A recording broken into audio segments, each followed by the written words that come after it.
پھر کیا ہوگا؟ تو اللہ تمہیں اپنا محبوب بنا لے، وہ بھی تمہیں اپنا دوست بنا لے۔ مولا کتنی عجیب بات ہے۔ دیکھیے جب کسی سے محبت کرتے ہیں تو آرزو کیا ہوتی ہے، خواہش اور تمنا کیا ہوتی ہے؟ وہ یہی ہوتی ہے نا جس سے ہم محبت کرتے ہیں، بدلے میں وہ بھی ہم سے محبت کرتے ہیں، محب سے ہم بھی محبوب بن جائیں۔ تو مولا محبت تو تجھ سے کی ہے، اور بدلے میں کیا چاہتے ہیں؟ بدلے میں تیرا محبوب بننا چاہتے ہیں، تیری محبت چاہتے ہیں بدلے میں۔ تو بلانا ہے تو اپنے در پہ بلانا، اپنی اطاعت کا حکم فرمانا۔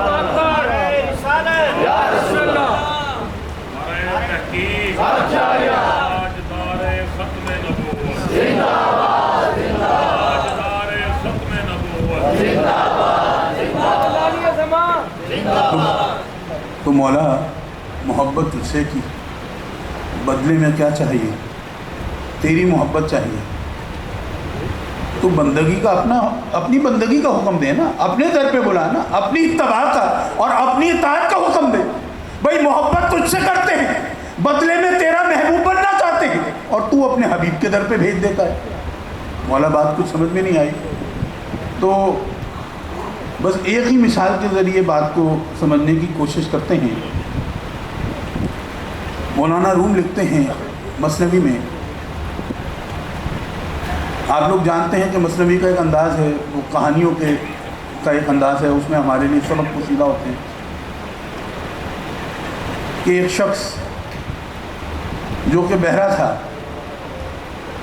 اب وہ بہرا ہے، سن تو نہیں سکتا، اب کسی سے محبت کر بیٹھتا ہے، کسی سے دوستی رکھنا چاہتا ہے۔ اب اس کا دوست اس سے دور بھاگتا ہے، کہ ظاہر ہے دوستی تو تب ہوتی ہے نا جب کلام ہوتا ہے، جب کوئی گفتگو ہوگی، بات چیت ہوگی، تبھی دوستی ہوگی نا۔ تو سنائی اس کو کچھ دیتا نہیں، بولتا بھی اونچا ہے۔ اب اس کا دوست اس سے تنگ ہے، دور دور بھاگتا ہے، لیکن وہ اس سے محبت کرتا ہے، اس کو اس کی شخصیت پسند ہے، وہ اس سے دوستی رکھنا چاہتا ہے، وہ اس کے پیچھے پیچھے چلتا رہتا ہے۔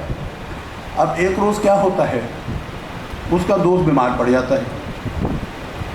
اب بہرے کو خیال یہ آتا ہے، ویسے تو دیکھیں ایک مومن کا دوسرے مومن پر یہ حق بھی ہے کہ بیمار ہو تو اس کی تیمارداری کی جائے، جس طرح سلام کا جواب دینا ہے، یا چھینک پر دعا دینا ہے، یا خلوص دل سے دعوت دی جائے، قبول کرنا ہے جو مومن کے دوسرے مومن پر حقوق ہیں، ان میں یہ بھی ہے۔ سوتا ہوئے جانا چاہیے، اس کی تیمارداری مزاج پرسی کرنی چاہیے، اور اس کے ساتھ ساتھ ظاہر ہے کہ جب انسان تکلیف میں ہو، بیمار ہو، کوئی یار آئے، کوئی دوست آئے، کوئی چاہنے والا آئے، تو اس کو دیکھ کر تو انسان اپنی تکلیف بھی بھول جاتا ہے، بھائی سکون ملتا ہے، تسکین ملتی ہے۔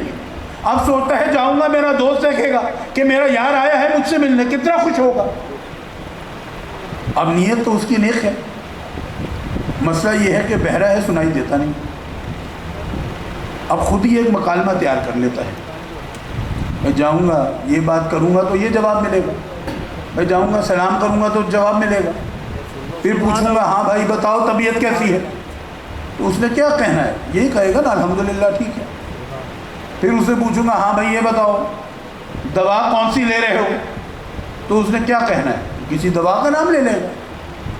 پھر اسے پوچھوں گا ہاں بھائی یہ بتاؤ کس ڈاکٹر کو، کس طبیب کو دکھا رہے ہو، تو کسی ڈاکٹر، کسی طبیب، کسی حکیم کا نام لے گا، اور کیا کرے گا۔ اب دیکھیے بہرے کی نیت تو بہت اچھی ہے، کرنا تو وہ دوست کو راضی چاہتا ہے، لیکن مسئلہ کیا ہے، مسئلہ یہ ہے کہ کوئی رستہ دکھانے والا نہیں، کسی کا دامن نہیں تھامتا، گویا یوں کہیے کسی کو پیر نہیں بناتا، کسی کو مرشد نہیں بناتا، کسی سے مشورہ نہیں کرتا، بھلے نیت نیک ہے لیکن خود اپنی عقل سے فیصلہ کر کے پہنچ جاتا ہے۔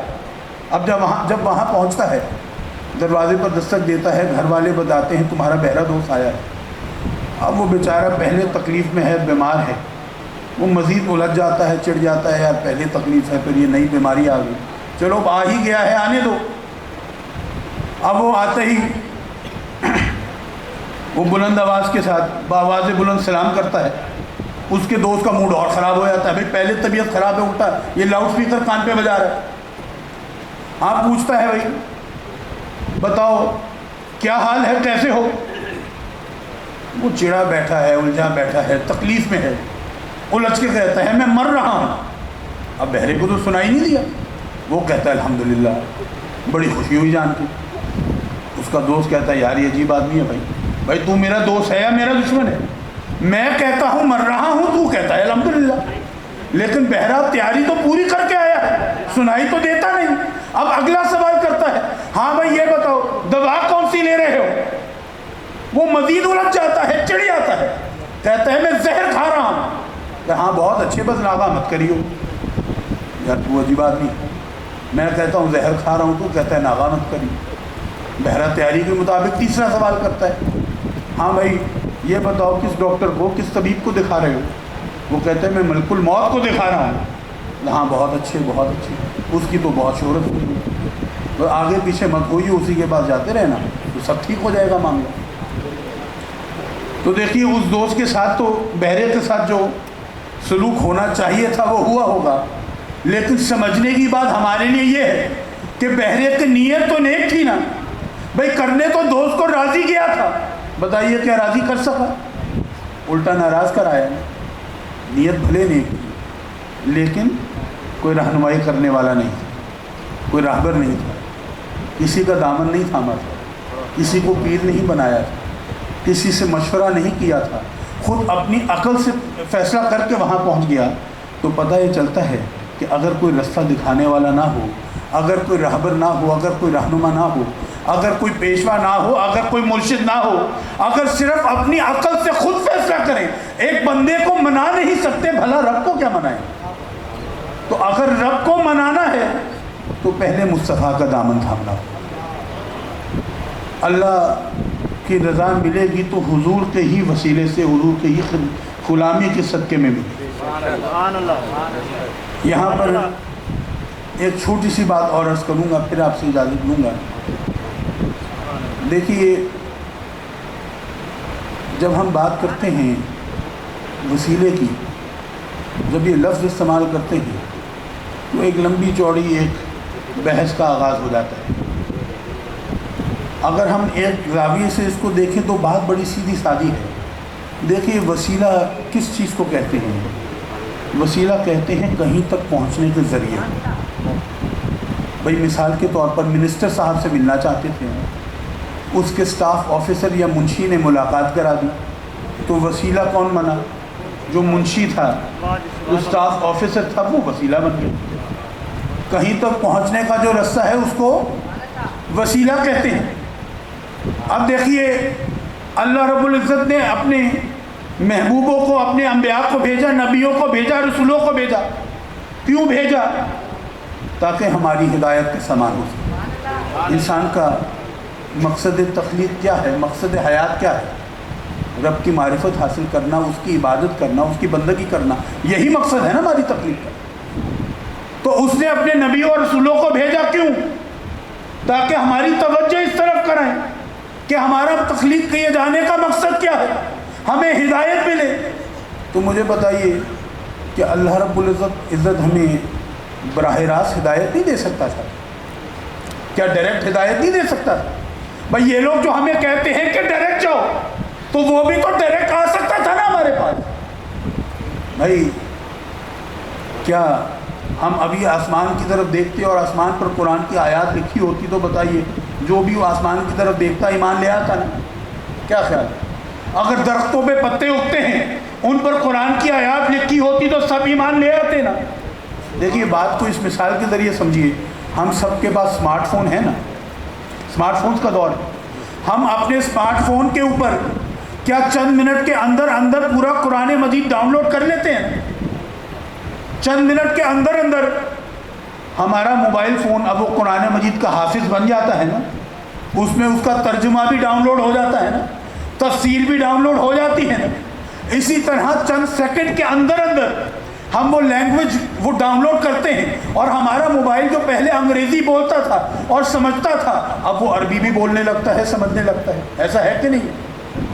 تو دیکھیے اگر ہم انسان ہو کر ایسی ٹیکنالوجی بنا سکتے ہیں کہ چند منٹ کے اندر اندر ہمارا فون وہ عربی بولنا بھی جان لیتا ہے، وہ عربی سمجھنے بھی لگتا ہے، اور اس کے علاوہ قرآن مجید کا حافظ بھی بن جاتا ہے، ترجمہ تفسیر سب ڈاؤن لوڈ ہو جاتا ہے، تو بتائیے کہ اللہ رب العزت چاہتا تو ہم سب کو حافظ نہیں پیدا فرما سکتا تھا؟ ہمیں ڈائریکٹ ہدایت ڈاؤن لوڈ نہیں ہو سکتی تھی کیا؟ بھائی وہ تو ہر چیز پہ قادر ہے نا، وہ جو چاہتا ہے سو کرتا ہے۔ اس کے لیے معذاللہ وسائل کی تو کوئی کمی نہیں ہے. ایسا تو نہیں تھا نا یہ عرش بھی بنایا، یہ ساتوں آسمان ساتوں زمینیں، یہ جنت جہنم، اور نہ جانے کتنے لاتعداد فرشتے جن. اب اس کے بعد انسان کو بنانا ہے. مقصد تخلیق کیا ہے؟ یہ کہ رب کی بندگی کرے، اس کی معرفت حاصل کرے. اب ان کو ہدایت دینی ہے، لیکن اب کیا کریں جی، وسائل کی کمی پڑ گئی ہے. سب کو تو ڈائریکٹ ہدایت دے نہیں سکتا. چلو کوئی بات نہیں، اپنے کچھ پیاروں کو، محبوبوں کو، رسولوں کو بھیج دوں گا، ان کو ہدایت دوں گا، وہ آگے میرا پیغام پہنچا دیں گے. بھئی معذاللہ ایسا تو نہیں ہے نا. اس کے بعد وسائل کی کمی تو نہیں تھی نا. بھئی چاہتا تو ہمیں ڈائریکٹ ہدایت دے سکتا تھا، لیکن اس نے نہیں دی. اس نے یہ وسیلے کا سسٹم پسند فرمایا. اس نے پسند فرمایا کہ ہم سے براہ راست بات نہیں کرتا، پردے کے پیچھے سے بھی بات نہیں کرتا، وہ ہم سے فرشتے کے ذریعے بھی بات نہیں کرتا. اگر بات کرتا ہے تو اپنے انبیاء سے کرتا ہے، اپنے نبیوں سے کرتا ہے، اپنے رسولوں سے کرتا ہے. تو دوستو یہ وسیلے کا سسٹم ہم نے نہیں بنایا، یہ اللہ رب العزت نے خود پسند فرمایا. دوستو وہ ہمارا خالق ہے، ہمارا مالک ہے، وہ قادر مطلق ہے، ہر چیز پہ قدرت رکھتا ہے، وہ جو چاہتا ہے سو کرتا ہے. لیکن وہ ہم تک ڈائریکٹ آنا پسند نہیں فرماتا، اور ہم عاجز ہو کر، ہم مخلوق ہو کر ہم ڈائریکٹ جانے کی بات کریں تو بتائیے پھر اچھا لگتا ہے؟ دوستو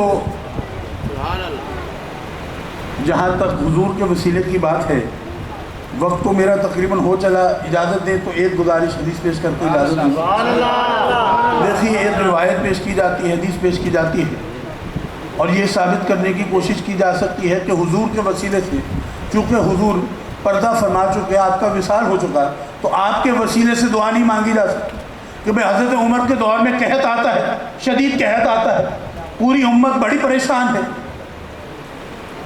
اب ایسے میں ایک صحابی رسول جن کا نام غالباً حضرت بلال مزنی رضی اللہ تعالیٰ عنہ، وہ حضور کے مزار شریف پر حاضر ہوتے ہیں، وہاں جا کر اپنا مقدمہ پیش کرتے ہیں. حضور آپ کے غلام کیسی تکلیف میں ہیں، کس حال میں ہیں، کچھ کرم فرمائیے، کوئی نظر کرم کرتی.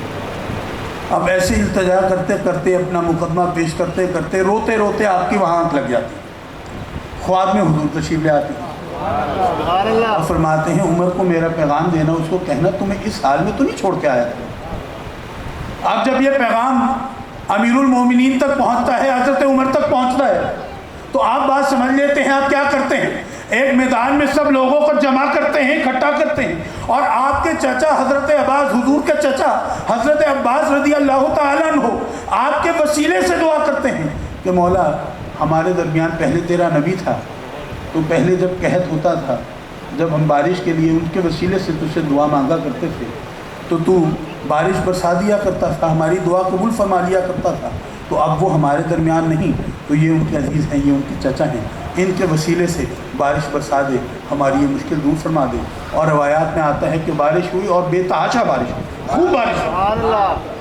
آپ یہاں پر دیکھیے بات کہتے ہیں کہ حضور کے وسیلے سے تو دعا نہیں مانگی گئی، بلکہ یہ کہا گیا کہ تیرا نبی جب ہمارے درمیان موجود تھا تو اس کے وسیلے سے دعا مانگا کرتے تھے. آج وہ ہمارے درمیان موجود نہیں ہے تو ان کے چچا کے وسیلے سے مانگتے ہیں. تو اس سے تو یہ پتہ چلا کہ جو زندہ ہے اس کے وسیلے سے مانگا جا سکتا ہے، جو دنیا سے چلا جائے، جس کا وصال ہو جائے، چاہے وہ حضور ہی کیوں نہ ہو، چاہے وہ اللہ کا نبی ہی کیوں نہ ہو، اس کے وسیلے سے دعا نہیں مانگی جا سکتی. تو دیکھیے پہلے تو عرض کروں گا، ابھی ہم نے بات کی نا وسیلہ کسے کہتے ہیں؟ کہیں تک پہنچنے کے ذریعے کو کہتے ہیں نا، جو ذریعہ بنے اس کو وسیلہ کہتے ہیں. اب بتائیے جب یہ قحط آیا ہوگا، جب مسلمان اس مشکل سے، اس پریشانی سے دو چار ہوئے ہوں گے، تو کیا رو رو کر دعائیں نہیں مانگی ہوں گی؟ کیا صدقات نہیں کیے ہوں گے؟ کیا اجتماعی دعائیں بھی نہیں مانگی ہوں گی؟ کیا رو رو کر گڑ گڑا کر وہ ماتھوں کو سجدوں میں رگڑا نہیں ہوگا؟ بھئی رب کی رحمت کو جوش دلانے کا ہر انداز استعمال کیا گیا ہوگا نا. اور دیکھیے اس وقت کے مسلمان وہ ہم جیسے تو نہیں تھے نا، صحابہ تھے نا، اہل بیت تھے نا، تو ہر قسم کا انداز استعمال کیا گیا. لیکن بتائیے کیا مسئلہ حل ہوا؟ کیا بارش نازل ہوئی؟ نہیں ہوئی. مسئلہ کب حل ہوا؟ جب ایک غلام حضور کی بارگاہ میں پیش ہوا، جب مقدمہ حضور کی بارگاہ میں پیش کیا تو حضور نے کرم فرمایا، حضور خواب میں تشریف لے آئے اور وہاں پر رہنمائی فرما دی۔ تو بتائیے پھر وسیلہ کون بنا؟ وسیلہ تو حضور بنے نا، حضور نے مسئلہ حل فرمایا نا، حضور کے در پر حاضری دینے سے مسئلہ حل ہوا نا۔ تو پھر ذہن میں پھر یہ سوال آتا ہے، تو حضور حکم فرما دیتے کہ بھائی میرے وسیلے سے دعا مانگ لو، مسئلہ حل ہو جائے گا، پھر ایسا کیوں نہیں کیا گیا؟ آپ کے چچا کے وسیلے سے دعا کیوں مانگی گئی؟ دیکھیے حضرت عباس رضی اللہ تعالیٰ عنہ ظاہر حضور کے چچا بھی ہیں اور ظاہر کے صحابی بھی ہیں، ان کا کیا مقام ہوگا، ان کی کیا شان ہوگی، اس کا تو ہم اندازہ نہیں لگا سکتے نا۔ یقیناً بڑے متقی بھی ہوں گے، بہت پرہیزگار بھی ہوں گے، بہت نیک ہوں گے، یقیناً ہوں گے، لیکن یہ تو نہیں کہا گیا نا مولا یہ تیرا بندہ بڑا متقی ہے، بڑا پرہیزگار ہے، مولا یہ سارا دن تیرے کلام کی تلاوت کرتا رہتا ہے، مولا ساری رات خود کو یہ سجدوں میں دفن رکھتا ہے، مولا یہ بڑا متقی ہے، بڑا نیک ہے، بہت ہی پرہیزگار ہے، مولا اس کے وسیلے سے ہماری مشکل دور فرما دے۔ یہ تو نہیں کہا گیا نا، کیا کہا گیا؟ مولا یہ تیرے حبیب کے چچا ہیں، تیرے حبیب کے پیارے ہیں، تیرے حبیب کے عزیز ہیں، مولا ان کے وسیلے سے ہماری مصیبت دور کر دے۔ تو بتائیے نسبت کس کی تھی؟ نسبت تو حضور کی تھی نا، تو وسیلہ بھی تو پھر حضور کا ہی۔ تو دوستو یہاں پر گویا ہمارے لیے حضور نے ایک الجھن بھی سلجھا دی کہ اے میرے غلاموں، جب میرے در پہ حاضر ہوگے، جب جو مانگو گے وہ ملے گا، یقیناً مسئلہ ہوگا، مسئلہ حل ہوگا، میرے وسیلے سے مانگو گے، میرے در پر آ کر مانگو گے تو وہ تو ملے گا ہی ملے گا، عطا ہوگا ہی ہوگا، لیکن وہ جو کہ میرے عزیز ہیں، وہ جن سے میں محبت کرتا ہوں، وہ جو کہ میرے پیارے ہیں، وہ جن کی نسبت مجھ سے ہے، اگر ان کے وسیلے سے مانگو گے تب بھی عطا ہو جائے گا۔ دوستو ہم دعا کرتے ہیں نا، تو دعا بتائیے ترمذی شریف کی حدیث کو سامنے رکھیں تو پتہ چلتا ہے کہ درود کے بغیر دعا قبول نہیں ہوتی۔ حضور نے جب ایک دیکھا صحابی کو، انہوں نے نماز پڑھی اور نماز کے بعد درود نہیں پڑھا تو واپس بلایا اور تلقین فرمائی کہ دیکھو جب نماز پڑھو، فرض نماز کے بعد السلام کرتے ہیں تو پہلے کیا کرو؟ اللہ کی بزرگی بیان کرو، جس طرح ہم آیت الکرسی پڑھ لیتے ہیں، دیگر اذکار کرتے ہیں، پہلے کیا کرو؟ رب کی، اللہ کی بزرگی بیان کرو، پھر کیا کرو؟ مجھ پہ درود بھیجو، پھر جو دعا مانگو گے قبول ہو جائے گی۔ اب بتائیے درود کسے کہتے ہیں؟ ہم اللہ سے آقا کریم کے لیے رحمت مانگتے ہیں، اس کو درود کہتے ہیں۔ درود کس کو کہتے ہیں؟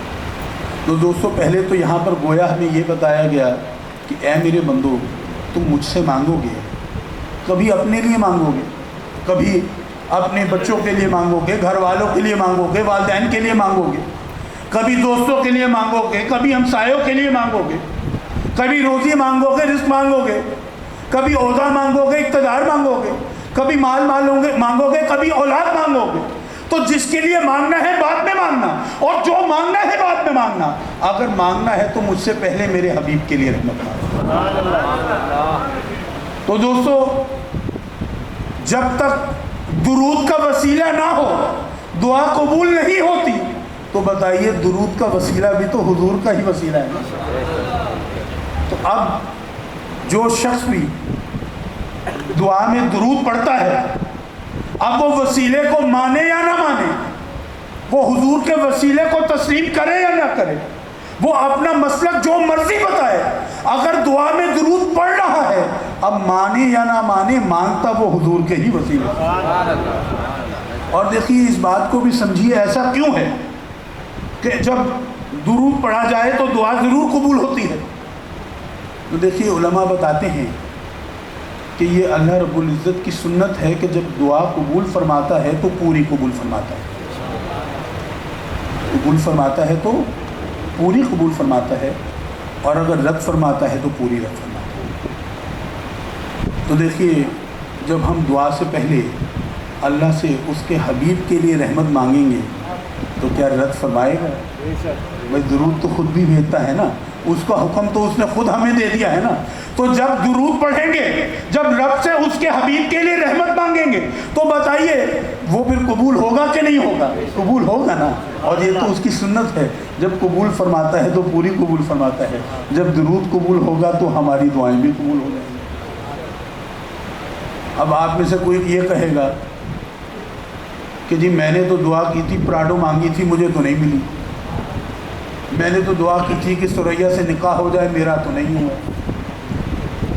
تو دیکھیے جب درود پڑھیں گے دعا قبول ہوتی ہے، اور ضرور وہ قبول ہوتی ہے.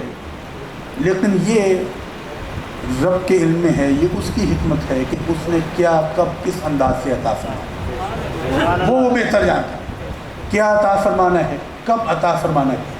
اور جو دعائیں جو بظاہر اس دنیا میں قبول نہیں ہوتی، جو ہمیں لگتا ہے کہ قبول نہیں ہو رہی، تو ہمیں بتایا گیا کہ قیامت کے روز ان کے بدلے اجر ملے. اور وہ اجر بھی اتنا ہوگا کہ لوگ جب دیکھیں گے تو کہیں گے اگر ہمیں یہ پتا ہوتا کہ اتنا اجر ہے تو ہم کہتے ہیں ہماری کوئی دعا ہی قبول نہ. دوستو صرف ایک آخری سوال ہمیں خود سے پوچھنا ہے کہ ہم حضور کی غلامی کا دعویٰ کرتے ہیں اور اس پر فخر بھی محسوس کرتے ہیں. دیکھیے اب تو غلاموں کا تصور نہیں رہا. تو غلام کیا ہوتا تھا؟ غلام تو زرخرید کو کہتے ہیں. غلام تو اپنے آقا کی پراپرٹی ہوا کرتا تھا. اس کا اٹھنا بیٹھنا، اس کا کھانا پینا، اس کا جاگنا سونا، اس کا ایک ایک عمل، اس کی ایک ایک ادا وہ آقا کی رضا کی محتاج ہوا کرتے. بھائی جب آقا اجازت دے گا تب سوئے گا ورنہ جاگتا رہے. آقا اجازت دے گا تو بیٹھے گا ورنہ کھڑا رہے. آقا اجازت دے گا تو کھائے گا ورنہ بھوکا رہے گا. تو دوستوں ہم حضور کی غلامی کا دعویٰ تو کرتے ہیں. اب یہ ہمیں خود اپنے گریبانوں میں جھانک کر دیکھنا ہے، کیا ہمارا ایک ایک عمل، کیا ہماری ایک ایک ادا، کیا ہمارا طرز حیات، کیا وہ آقا کی رضا کا محتاج ہے؟ کیا ہمارا ایک ایک عمل وہ آقا کی احکامات، آقا کی شریعت کے مطابق ہے کیا؟ دوستو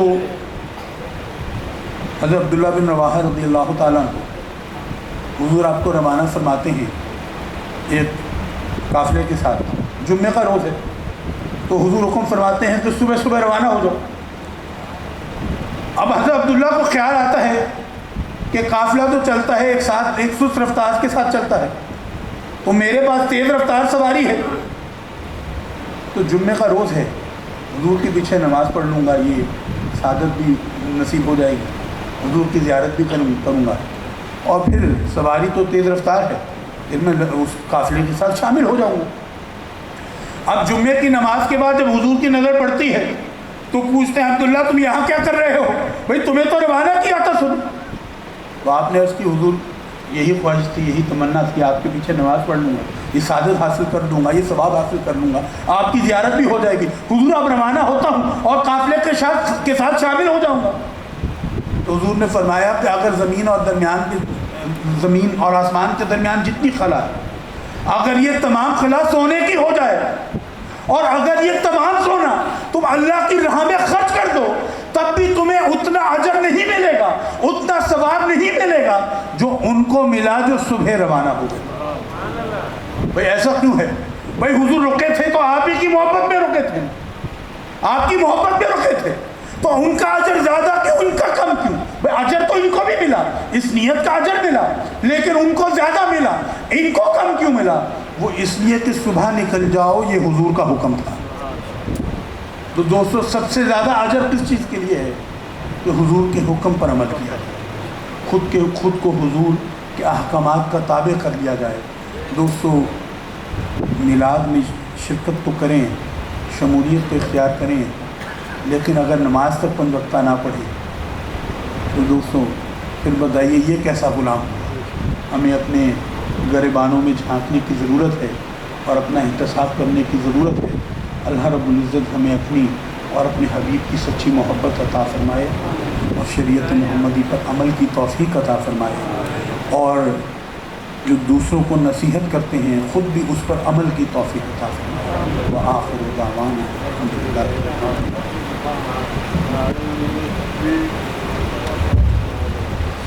بارک اللہ. ایمان افروز اور باطل سوز بیان آپ نے سماعت کیا. صاحبزادہ والا شان یقیناً کیفیات اور اپنے مکمل جذبات کا اظہار اپنے دادا اور بابا کی صوت و صدا اور اسی طرز ادا کی امین اپنی ایمان افروز گفتگو سے ہمارے قلوب و اذان کو معطر مزین اور منور فرما رہے تھے. آپ دوستوں سے التجا ہے کہ راستہ بنا دیں اور قبلہ تشریف لے جا رہے ہیں اپنی مصروفیات کے باعث. آپ بڑی محبت کے ساتھ تشریف رکھیں گے. پاکستان کے صف اول کے نعت خوان ملتان سے تعلق ہے، لیکن دنیا کے طول و عرض میں سید عالم کی ثنا کا حوالہ رکھتے ہیں اور اسی توصیف کی عقیدت اور محبت کے ساتھ، اسی توصیف و ثنا کے ساتھ آپ کی پہچان ہے. جناب محمد نبی یوسف صاحب اپنی عقیدتیں پیش فرمائیں گے. خطاب سے پہلے آپ نے بھائی فیصل رضا قادری کی خوبصورت نعتیں آپ نے سماعت کی اور وہ کلام بھی انشاءاللہ جو شادی خانہ آبادی کے موقع پر ہوتے ہیں وہ انہوں نے ماشاءاللہ اچھی اور آسان انداز میں پیش کیے. میں اور ماشاءاللہ عطر شفیق صاحب بھی تشریف فرما ہیں. تمامی احباب سے عرض گزار ہوں کہ اس یقین سے بیٹھ جائیں، اویسیوں میں بیٹھ جا بلالیوں میں بیٹھ جا. اویسیوں میں بیٹھ جا بلالیوں میں بیٹھ جا. اویسیوں میں بیٹھ جا بلالیوں میں بیٹھ جا. کر طلب ہے کچھ تو بے طلب سوالیوں میں بیٹھ جا. اویسیوں میں بیٹھ جا بلالیوں میں بیٹھ جا. کر طلب ہے کچھ تو بے طلب سوالیوں میں بیٹھ جا. یہ معرفت کے راستے ہے اہل دل کے واسطے، جنیدیوں سے جاگ کے مل غزالیوں میں بیٹھ جا. جنیدیوں چونکہ یہ بارگاہ ادب ہے، ادب گاہ استزیر آزما ازرش نازک تر نفس کم کرتا می آیت جنید و با یزیدی جا. ادب پہلا کرینہ ہے محبت کے کرینوں میں. میں عرض گزار ہوں جو دوست باہر کھڑے ہیں وضو خانہ کے پاس جلد تشریف لے آئیں. چلے بھی آؤ کہ گلشن کا کاروبار چلے. عقیدت اور محبت کے ساتھ چونکہ محفل کا جو رنگ ہے وہ صد رنگ ہونا چاہیے. اور ابھی ناتواں دوست موجود ہیں کہ جنہوں نے اپنی عقیدتیں اور محبتیں آقا کریم مدنی جانی کی بارگاہ میں پیش کرنا ہے. ہمارے محترم نعمان تیفوری صاحب جو کہ آپ کے جانے پہچانے نقیب محافل نعت ہیں، انہوں نے فارسی مصروں کے لیے مجھے حکم دیا ہے کہ یہ مصر استاذی ضرور پڑھنے ہیں. اب یا تو آپ جتنے موجود ہیں کچھ بچ گئے ہیں، یا تو آپ بھی چلے جائیں گے فارسی کلام پہ، یا پھر وہ بھی بھارت سے واپس آ جائیں. کوئی ایک کام ضرور ہوگا. ذرا مشکل ضرور ہے چونکہ پیر صاحب تشریف فرما ہے، مشکل کشا والے ہیں تو مدد ہو جائے گی. اے چہرائے زیبائے تو رشک بتان آزری، اے چہرائے زیبائے تو پیر صاحب نے محبت سے داد دے دی ہے. بس آپ کی توجہ سے ہی میں یہ جسرے پڑھ پاؤں گا.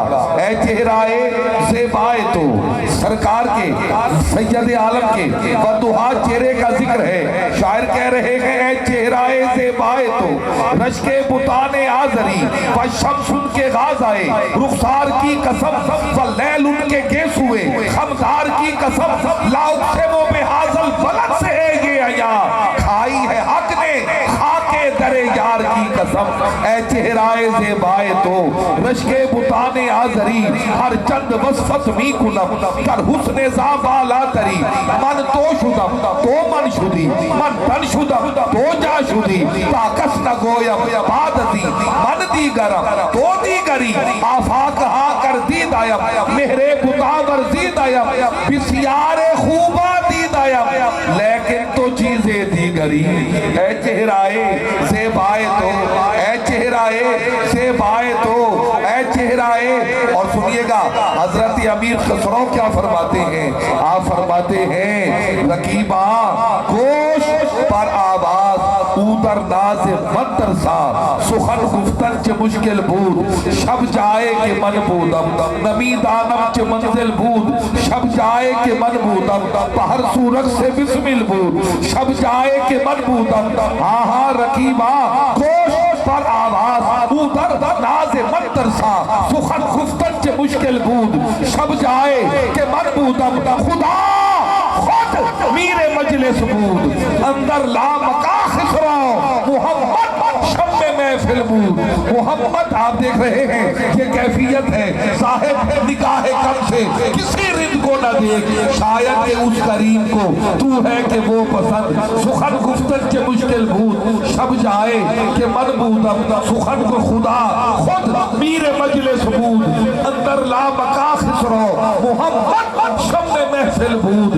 شب جائے کہ من بودم محمد شب محفل بود شب جائے کہ من بودم اور سنیے گا میں اسی تسلسل کو آگے بڑھاتے ہوئے جملہ ادا کر رہا ہوں جہاں میں سر جھکاتا ہوں جہاں پھر صاحب سنیے گا جہاں میں سر جھکاتا ہوں کوئی پاؤں نہیں رکھتا جہاں میں سر جھکاتا ہوں کوئی پاؤں نہیں رکھتا آقا جہاں آپ پاؤں رکھتے ہیں زمانہ سر جھکاتا ہے کوئی پاؤں نہیں رکھتا آقا جہاں آپ پاؤں رکھتے ہیں زمانہ سر جھکاتا ہے تو کیوں نہ کہوں یہ جو کیفیت ہے درد و آلام کے مارے ہوئے کیا دیتے درد و آلام کے مارے ہوئے کیا دیتے ہیں ہم تو مرشد کی نگاہوں کو دعا دیتے ہیں درد و آلام کے مارے ہوئے کیا دیتے ہیں ہم تو مرشد کی نگاہوں کو ہم تو مرشد کی نگاہوں کو جو مرشد والے بیٹھے ہیں جتنے تیفوری ہیں ان پہ واجب نہیں واجب ہے کہیے سبحان اللہ ہم تو مرشد کی نگاہوں کو ایک ہے نظر کا لگنا ایک ہے نظر کا پڑھنا نظر کا لگنا اور ہے نظر کا پڑھنا اور ہے خدا نہ خواستہ کسی بد نظرے کی نظر لگ جائے تو سمرا کام بگڑ جاتا ہے اور اگر اللہ والے کی نظر پڑ جائے تو بگڑا کام سنور جاتا ہے درد و آلام کے مارے ہوئے کیا دیتے ہیں ہم تو مرشد کی نگاہوں کو دعا دیتے ہیں اللہ اللہ کیے جانے سے اللہ نہ ملے اللہ والے ہیں جو اللہ سے ملا دیتے اللہ اللہ کیے جانے سے اللہ نہ ملے اللہ والے ہیں جو اللہ سے ملا دیتے ہیں عقل والوں کے نصیبوں میں کہاں ذوق جنون عشق والے ہیں جو ہر چیز لٹا دیتے ہیں عشق والے ہیں عشق کیا ہے عشق کیا ہے جینے نہیں دیتا مجھے مرنے نہیں دیتا جینے نہیں دیتا مجھے مرنے نہیں دیتا یہ عشق تو فریاد بھی کرنے نہیں دیتا جینے نہیں دیتا میں حالات حاضرہ پہ بول رہا ہوں جینے نہیں دیتا مجھے مرنے نہیں دیتا یہ عشق تو فریاد بھی کرنے نہیں دیتا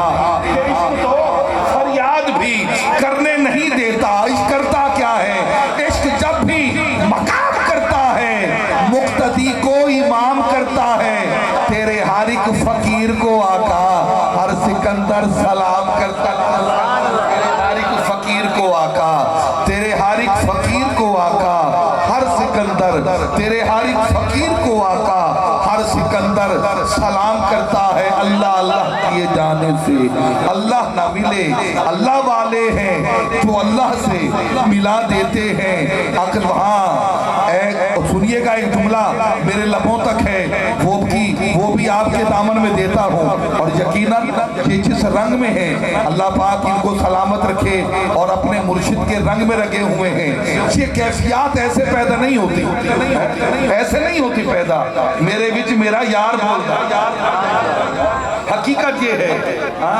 یہ نگاہیں کر قضا ہو نمازیں کر قضا ہو تو پھر ادا ہو نمازیں کر قضا ہو تو پھر ادا ہو نگاہوں کی قضائیں کب ادا ہو نمازیں کر قضا ہو تو پھر ادا ہو نگاہوں کی قضائیں کب ادا ہو علامہ کہتے ہیں مصور پاکستان